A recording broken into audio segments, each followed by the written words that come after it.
Mais je pense qu'Anto, il est maladroit. Il y a être maladroit, être malhonnête.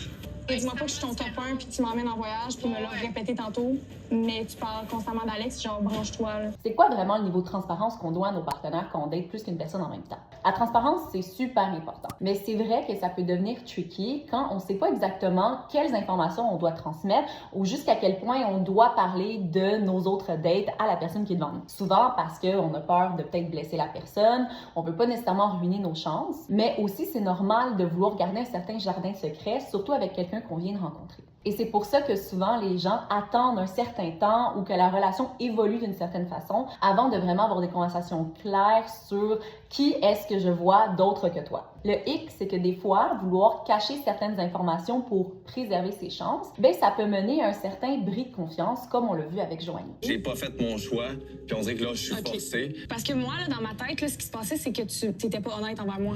Parce que tout le monde était au courant d'une certaine information, tout le monde, sauf moi. D'abord, vérifier ses attentes. Donc, mes attentes, mais également les attentes de la personne qui est devant moi. Est-ce que je sais vraiment ce que je recherche? Est-ce que je recherche le grand amour? Est-ce que je sais que je veux que des partenaires peut-être sexuels occasionnels? Puis c'est correct de pas savoir. On dirait que Mathis puis Xavier sont genre vraiment égales. Pour moi, je suis complètement mêlée en ce moment. Ce qui était vraiment important, en fait, c'est de ne pas induire la personne en erreur ou de lui dire ce qu'elle veut entendre ou ce qu'on pense qu'elle veut entendre. Parce que comme dans le cas de Joanie, ce que ça fait, c'est que ça crée un bris de confiance. Il est mélangé, qui me disait, puis là, c'est ça.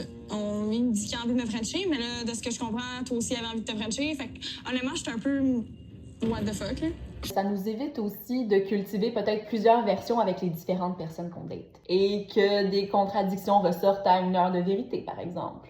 Et là, c'est important de venir vérifier les attentes au fur et à mesure que la relation évolue. Parce que ça peut rapidement passer de casual à plus intime. C'est justement dans ce sweet spot de transition que des fois les attentes en fait évoluent, mais ne sont pas nécessairement communiquées. Ça peut être des questions comme est-ce que ça te va toujours, qu'est-ce qu'on vit en ce moment, ou où est-ce que tu penses qu'on s'en va, où est-ce que tu aimerais qu'on s'en aille. Et bien entendu, dater plus qu'une personne à la fois, ça peut avoir des répercussions sur notre santé sexuelle. Donc, c'est important d'aborder ces aspects-là pour venir limiter les risques d'avoir une ITSS ou encore une grossesse qui est non désirée. Parce qu'on peut pas présumer que parce que ça fait un certain temps qu'on voit la personne, que la personne ne voit pas personne d'autre, ou encore qu'on peut venir retirer des protections. C'est vraiment important d'avoir des conversations qui sont transparentes sur ces aspects-là.